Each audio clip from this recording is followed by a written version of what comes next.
Welcome to Community Forum. I'm Kert Radel, Government Programming Coordinator, Waycross Community Media. And today it's Side by Side. We have Gail, Nolte, and Beck with us. Welcome to the program. Thank you. Now, Side by Side, how did you get the name and how'd you get started? The name actually comes from a biblical base. It's from Nehemiah. And if you remember, the people came together to rebuild the wall in Jerusalem. And so it was people from different walks of life, different levels, and different skills and talents. And we are a 100% volunteer organization. And so we were looking to bring people, all ages, all races together to work to uplift the community. Now, that is a great name and a great reason for it. But did you have some other names in contention, or did you right away go side by side? Gail's at the point that from her corporate standpoint is she always comes up with great ideas. And she woke up one morning and said, this is what we need to be. And I went ahead and agreed with it. I couldn't argue one bit. Well, you're also involved and in charge of Coleraine Hope. And before we go into talking about side by side, let's talk about Coleraine Hope, what that's about, because I've been attending every meeting since I've been here, and I've been very impressed with what you're doing there. Coleraine Hope is really getting like-minded people who want to help the community. And so this is a group of nonprofits, this is government agencies, all people who are working to better the community, who come together. We meet once a month, and we also adopt 4 projects a year that we can work on collectively to make a difference. We started with a small group, and now I believe our roster is over 50 organizations in this greater Coleraine community that come together and support one another and share the good news that these groups are all doing some amazing things in our community. And Dale, what's also interesting is the connections that are being made. You're kind of just hosting it. We have a guest, you have a guest who talks for a little bit of time, and people come up and they share their stories, but really that connection was the key to this. That is correct, and one of the things that we've noted is that we have individuals from every walks of life. We have individuals from the school systems, we have them from government officials, we end up having them from our police department, fire department, and everybody ends up coming in contributing. We end up taking a look at what the needs are in the community and how we can best be able to take a look and be able to give the community hope. The other thing that you do is it's not in just one place. You are going to different locations. Now, what is that about, and how do you pick those locations? We actually let the members volunteer if they would like to host. Waycross Media was kind enough to be a host last year. So people come, they get to see your operation firsthand, they can take tours. And so again, just learning more about different groups and what they're doing. And then we can be spokespersons for one another and make connections and put people together with different organizations. For example, we have a student who was interested in film, and we were working with you all, and we're able to get him a scholarship to the film festival workshop in the summer last year. Yes, and we have the return of that at the summer film workshop. It's done in June. It's for the students. It's a great opportunity. And then what I like also, they develop the concept, they create the script, they serve as cast and crew, they make a film, and then they have a premiere night where they get to show it to family and friends. It's a wonderful thing, and we just need sponsorship for that, each student that we have. But it's a great program that we have here at Waycross, and very proud that we do offer that. The other thing is, I will say one other thing about Coleraine Hope. We had at the holiday event, we were at Junk King, and we had a scavenger hunt. Correct. Now, you made it say like the first 1 or 2 would be the winners. So Doris Gibbon and I really raced around there. We raced in, we came at number 2, and then you just threw everybody in the pot. But it was great fun and great team connection. Right. Gail, if there's someone interested in Coleraine Hope, how can they get connected? They can simply go to our website, which is colerainehope.org, and they'll find lots of information about us, and they can contact us and say, hey, I have a nonprofit, or I know of somebody, or I want to do volunteer work in the community. And we can connect them with one of our many organizations. And a special thanks to the Colerain Chamber of Commerce for hosting the website for us. It's been a great partnership, as they too are an integral part of our organization. Well, Dave and Beth at Colerain Chamber of Commerce, they do a great job. There's no question about that. Absolutely. And I'm glad we had an opportunity to give a shout out to Colerain Chamber as well. Thank you. Let's talk about, you have different program pillars. One of them, we'll start this time with Dale, community service. Talk about that. Community service is at the point where we look at what opportunities we can have. One of the things we do is for the fire department, we have one of the local companies here in town that produces confectionaries, and they have abundance after the holidays. So they'll donate them to us, and we'll take those, also supplementing them, and we'll take little gift baskets to the fire department. So let's do a fair shout out. It's the Fawn Candy Company, and we love partnering with them. That's right. Thank you. But we look at other particular venues. How can we help with the high schools, with the school system itself? So we try to be able to find ways of trying to be able to give back, being involved in various projects. You also have the food pantry support, and that is so vital. People do not realize how many people in this community and all communities across this country need support. They do. Actually, we found this out during COVID. So we were planning to start off with a big push in community service. We had 8 projects, 500 volunteers lined up, and then March of 2020 came. And so we kind of had to pivot and say, well, what could we do to make a difference right now? And we literally put boxes in our driveway, and we would tell people, hey, there's a shortage of peanut butter. If you can donate your 2 jars that you're allowed to buy this week and share those, we will make sure that they go to the local food pantries. We actually have 8 small food pantries in this area, and all of them were under the same restrictions as you and I were when they went shopping. So in that first year, we were able to donate 18,000 pounds Wow. of goods to our local pantries. We developed friendships with these folks, made great connections, and fast forward to last year, we partnered with Peyton's Lemonade Stand, and Peyton's Lemonade Stand is able to get pallet-sized deliveries of some donated items. And we said, well, we would love to be able to help with that out here. And we had just acquired a lease space that allowed box truck deliveries of pallet shipments. None of our local pantries had the means to be able to accept those. So we started doing that in October of this year. And to date, we just found out the total value, and I'll do the drum roll and Dale can tell you the total value of what those distributions are. It's been over $428,000 worth of materials that have been distributed through the food pantries, which otherwise they would not have been able to receive because they wouldn't have been able to bring it in a pallet load to be able to break it down. And that's what we've done, is we bring it in, we send them to the school systems, we send it to the food pantries, try to help out anywhere we can. Well, so many times people will look at and they say, companies do not care about the communities that they're in. Right. That's an example right there. Companies do care. Right. They're giving what they can. Right. And during COVID, of course, crazy things we could not get during COVID. Right. Never quite understood some of the things, why there were shortages of this and that, why we could not get toilet paper and so on. But still, it's very gratifying to find out that not only companies, but people working together. But those are very impressive numbers. Another thing that dear to my heart, I love reading. I'm a history nut. I read 2 to 3 books a week. Oh, that's great. I'm always at the library.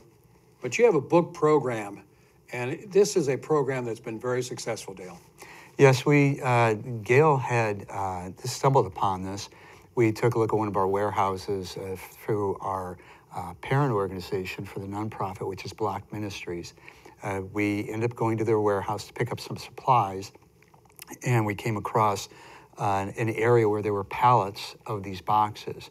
Gail ended up acquiring what exactly were in them, and one of the I guess, assistant executive directors made the comment that it was a mistake he had made. He had a library that had shut down at one of the school systems, and they acquired all these books, and that nobody would take them. So they had about 25,000 books that were sitting there, and they didn't know what to do with them. Gail told me to get a truck and be able to rent a storage facility. We brought them out here to Coleraine. We stored them there. And at that time, when you tried to be able to deliver books, the libraries were closed back during COVID. Nobody could get them. And we ended up learning that 66% of the children in poverty don't have one book in their home. So what we did was we brought them into our home. We would have volunteers come in. They would work around the yard, since it was in the summertime, out on our driveway in the garage. They would wipe them down, and then we would take them and put them in a bag, because everybody thought that you could get COVID from the books as well by touching them. We put them in a bag, we delivered them to the food pantries, and they would give them out to each of the families that would come up with 5 books inside the bags for the kids to read in the home.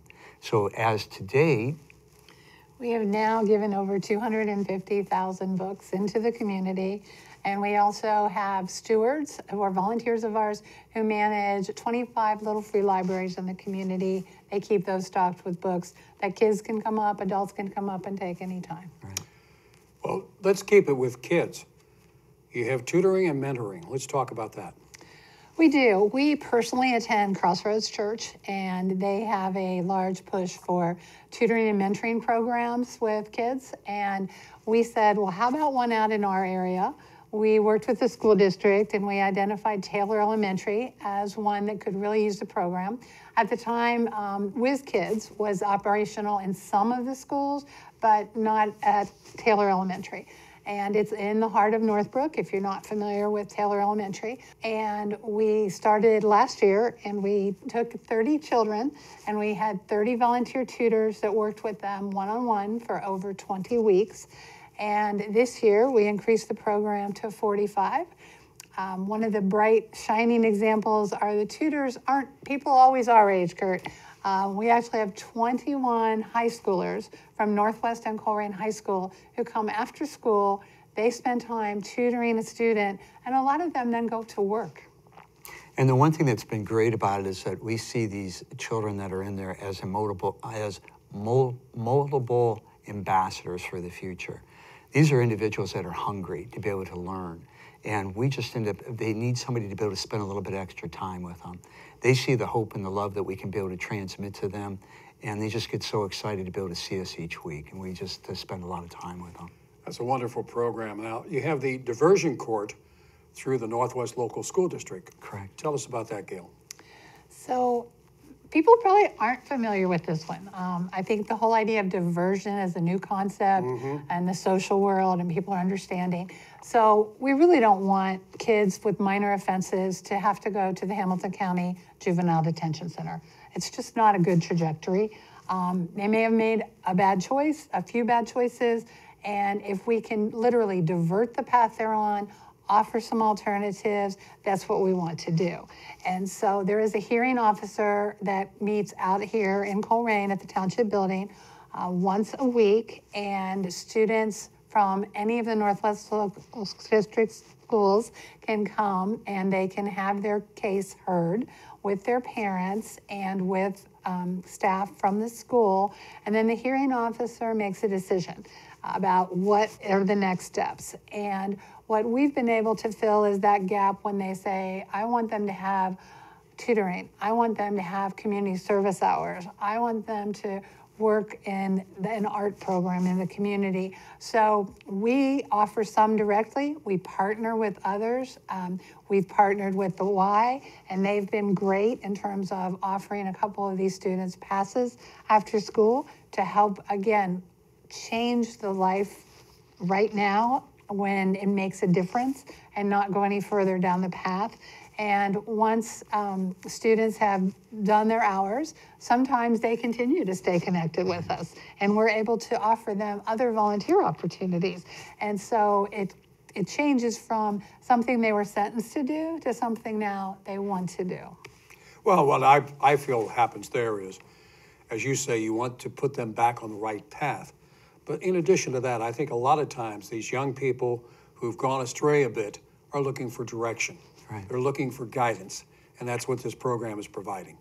And that's very impressive. Now, you also have the community outreach program. Let's talk about that. This was something that came about in September.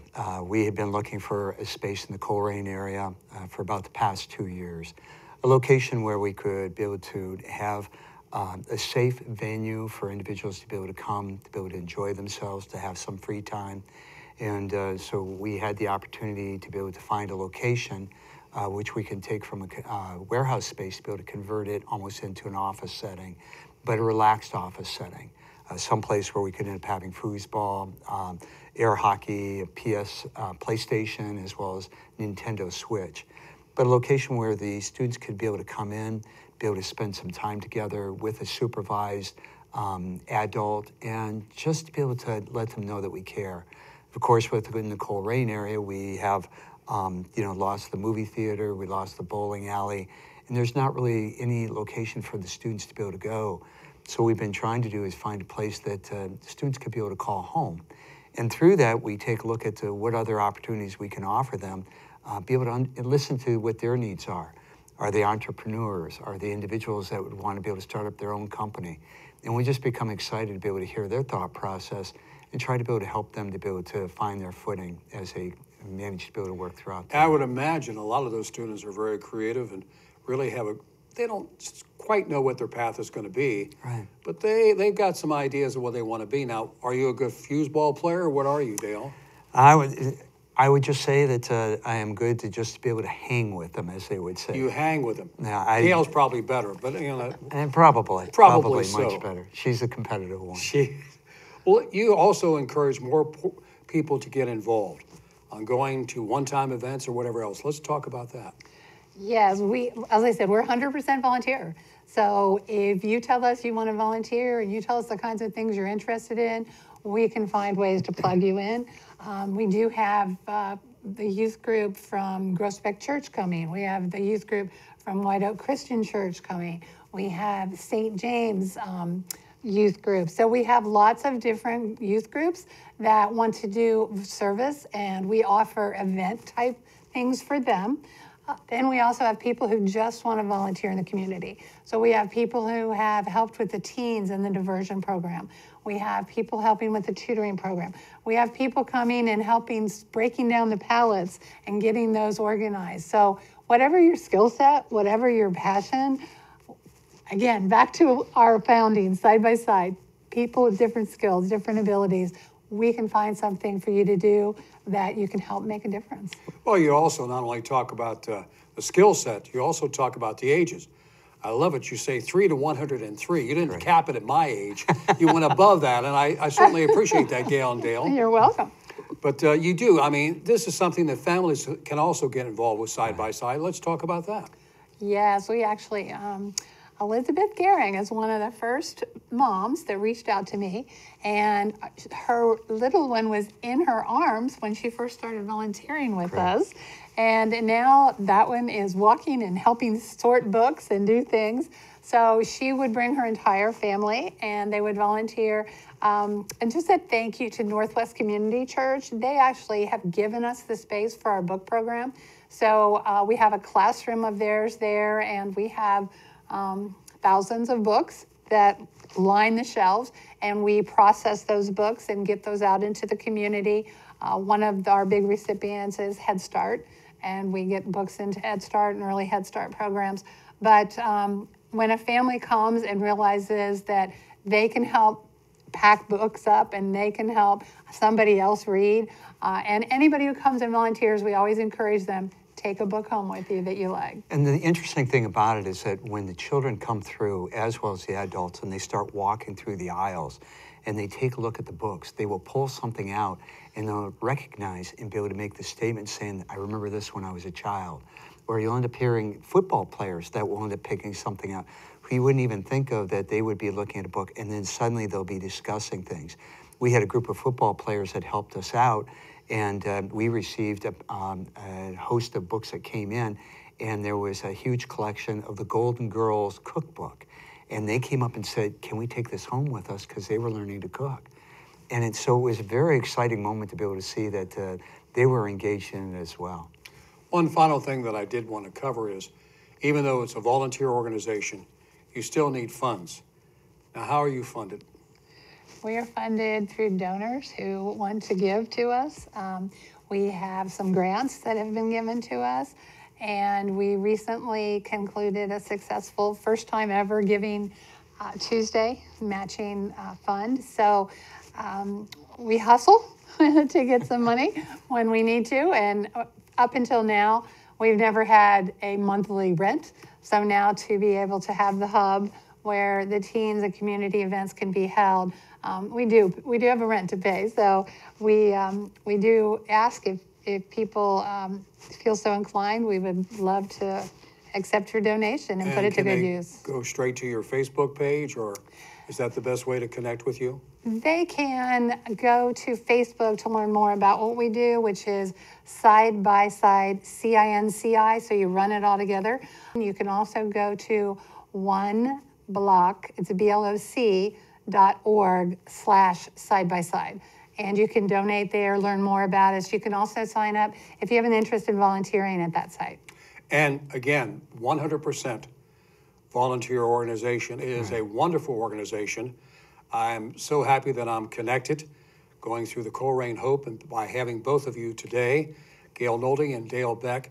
Gail and Dale, it's been just a joy to have you today on the program. Thank you so very much. Thank Thank you, Kurt. We really appreciate it. This has been Community Forum. We thank you for joining us. I'm Kert Radel, Government Programming Coordinator, Waycross Community Media. We'll see you next time.